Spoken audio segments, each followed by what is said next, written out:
Бәріне сәлем достар. Бүгін мен сіздерге өте қызықты бір тақырыпты қозғайын деп жатырмын. Яғни бұл деген бір-ақ видеодан тұрмайды, бөлімдерге созылып кете береді.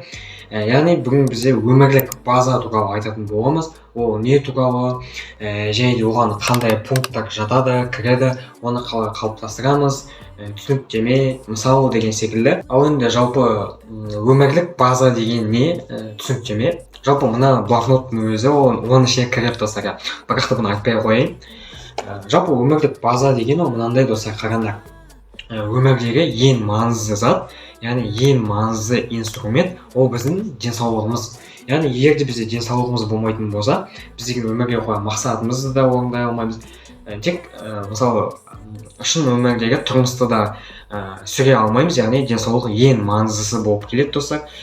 Жалпы айтқанда база ғой, яғни айтқанда фундамент. Егер де фундамент болмайтын болса, біздің үйіміз құрып қалады. Денсаулық және де ұйқы режимі, дұрыс тамақтану, спортпен айналысу, білімді болу және де адамгершілік деген секілді қасиеттер, осының барлығы бізде өмірімізде база болып табылады. Егер де бұлар болмайтын болса, онда сізде өзіңіздің өмірге деген келгендегі әр адамның өзінің мақсаты бар. Сол мақсатыңызға жету менің ойымша қиындау деп ойлаймын. Яғни базаның өзі болмайтын болса, сіздің элементарный спортпен айналыспайтын болсаңыз, ұйқы режиміңіз дұрыс болмайтын болса, білімге өзіңізге көңіл бөлмейтін болсаңыз, яғни база жоқ болса, сізде алда қойған мақсатыңыз енді орындала ма, орындалмай ма, ол енді белгісіз деп ойлаймын. Енді соның ішіндегі ең бірінші және де ең маңыздыларының бірі ол бізде адамгершілік болып табылады. Жалпы адамгершілік дегеніміз не?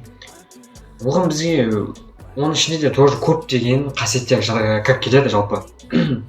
Оған бізде адалдық, құрмет, уәде, жауапкершілік, мейірімділік, қамқорлық деген секілді жақсы қасиеттердің барлығы кіріп кетеді. Жалпы ең бірінші адалдық деген, осы адамгершілік ішіндегі адалдық деген қасиетті атап өтетін болсақ, бұл бізде адамның өз-өзіне деген адалдығы, яғни қандай қасиет болмасын, оның бірінші сіз өзіңізге ол қасиетті өзіңізге пайдалануыңыз керек. Яғни адалдық адамның сөзі мен ісінің бірдей болуы, яғни өзіне де басқаларға да өтірік айтпауы. Мысалы, сен өзіне адал болу керексің, және де басқа адамға біреуге тек қана шындықты айту керексің, яғни пайда үшін өтірік айтпау керексің. Яғни сен деген бір қателік жасадың, сол қателікті сен мойындау керексің да. Егер де сен мойындамай өтірік артына жалғаса алатын болсаң, ол саған пайда болып келеді. Яғни саған ешқандай зиянын тигізбейді. Бірақ та сен ол жерде өтірік айтып тұрсың, яғни өзіне де өтірік айтып тұрсың, басқа адамға да өтірік айтып тұрсың. Сондықтан да сен сол кезде адал болатын болсаң, яғни пайда үшін өтірік айтпау. Яғни сен өзіңнің пайдаң үшін өтірік айтпайсың.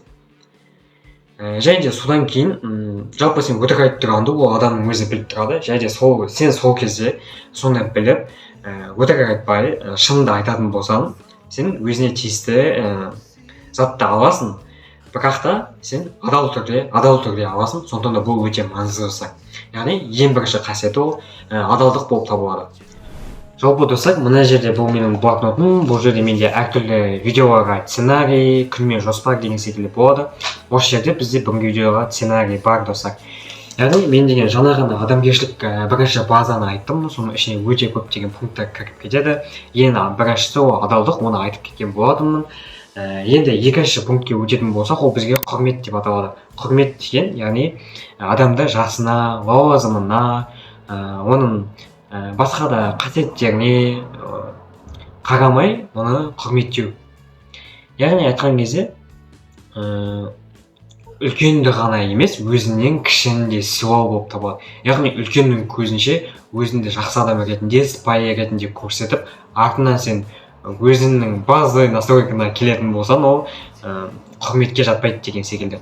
Және де пікір тыңдау. Сен өзіңмен бірге сөйлесіп жатқан досың болсын, ата-анаң болсын, басқа адам болсын, оның пікірін тыңдау маңызды. Яғни сен оның пікірі саған қарама қайшы болса да, дұрыс емес болса да, сен оның сөзін бөлмей, соңына дейін тыңдауың керек. Сол кезде ол құрметке жатады достар. Одан кейін адамды кемсітпеу, яғни сенің негізі көбінесе достарымызбен әзілдесеміз, сол кездерде қатты кетпеу керек, яғни досыңның әртүрлі қасиеттерін, жаңа басында айтып кеткендей қасиеттерін бізде кемсітпеу. Бірақ әрине ол шын достардың арасында болады, бірақ та енді ол да жатады. Яғни құрмет дегеніміз барлық адамға бірдей қарау, үлкен болсын, кіші болсын, және де барлығымен бірдей араласу деген жатады. Келесі үшінші пункт ол бізде уәде деп аталады, яғни сөзіне сенімді қалыптастыру. Яғни сен өзіңнің сөзіңмен сөз беріп қойдың, оны орындауың керек, сол кезде саған адамдар сене бастайтын болады. Яғни өзіңнің сөзің арқылы оны іске айналдырып, сен оны сенімге қалыптастыратын боласың. Яғни мысалы келем деп келмеу деген жатады екен. Яғни сен бір жерге барасың, барам деп уәде бердің, бірақ та кешігіп баруы мүмкін, мүлдем бармай қоюы мүмкін. Яғни ол бір-екі рет қайталанса ештеңе емес, бірақ та ол өмірлік ұстанымға айналып кететін болса, онда ол өте үлкен қателік болып табылады. Яғни сен уәдеде тұрмайсың деген сөз. Кейінге қалдыру, яғни басқа адамдарға емес, ең бірінші өзіне деген уәде. Яғни сен ертең таңертеңнен бастаймын, видео түсіремін, спортпен айналысамын, ананы қоямын, мынаны тастаймын деген сияқты өзіне уәде бересің, өте көп уәде бересің, және де оны кейін орындамай жатасың. Яғни бұл өз-өзіне деген уәде, бұл өте қиын болады. Яғни егер де сен өзіне қаншама уәде бересің, бірақ та орындамайтын болсаң, сен күннен күнге сенің көңіл-күйің түсіп, өз-өзіңді қинай бастайтын боласың. Және де уәде деген бізде ол жай ғана сөз емес, ол сенің атақ-абыройың, беделің десем де болады. Яғни сен уәде беру арқылы сен ол істі істейтініңді, істей алатыныңды сол адамға жеткізесің. Егер де сен ол істі орындамайтын болсаң, ол адамның саған деген ойы өзгеріп кетеді, сенмен бұрынғыдай ара қатынасы жақсы болмайды деген сөз. Яғни сенің берген уәдең, сөзің ол өте қымбат достар, өте қымбат. Өзіне берген уәде болсын, басқа адамға берген уәде болсын. Сондықтан да уәдені міндетті түрде орындау керек. Егер де орындай алмайтын болсаңыз, орындай алмайтын жағдайда, онда кешірім сұрап, алдын ала ескертіп, солай жасау керек достар. Және де бізде төртінші пункт, яғни адамгершіліктің төртінші пункты, ол бізде жауапкершілік деп аталады. Яғни барлығы бір-бірімен сабақтас байланысы бар.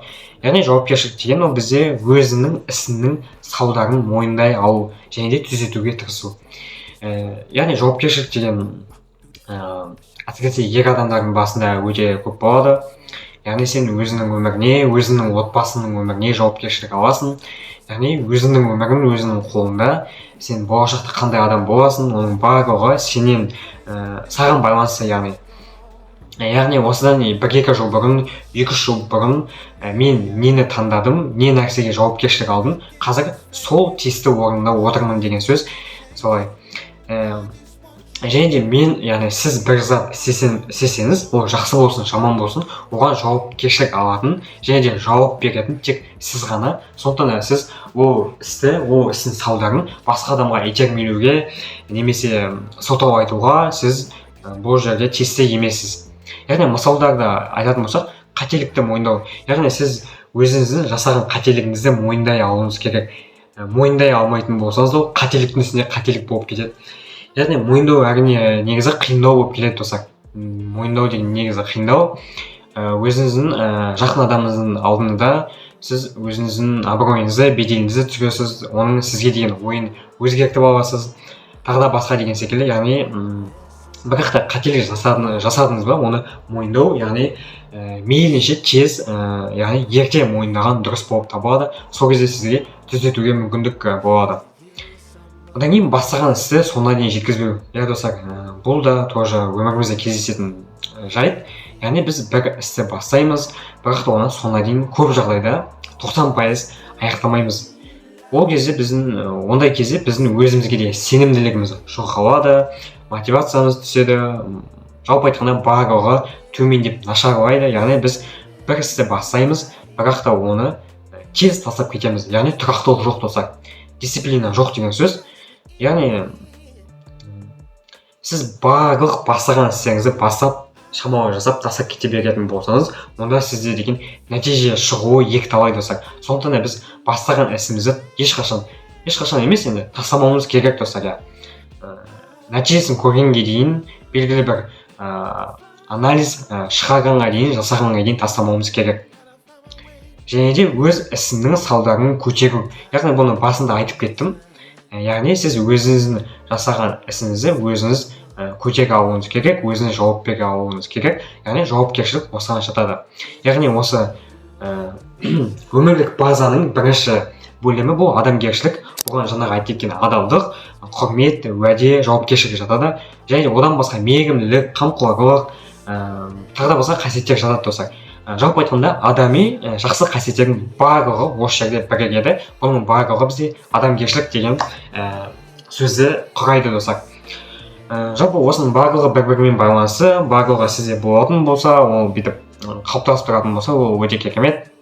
Онда сіздің басқа адамдардың алдында абыройыңыз, атақ беделіңіз бар деген сөз. Жалпы басқа адамдар түгілі ең бірінші өзіңіздің алдыңызда сіздің абыройыңыз болатын болса, ал басқа адам сізді келемеждеп тұратын болса да, сіз өзіңізге сенімді болып тұратын боласыз, өзіңізді жақсы көретін болып тұрасыз. Яғни ең бірінші өмірлік база ол бізде адамгершілік болып табылады.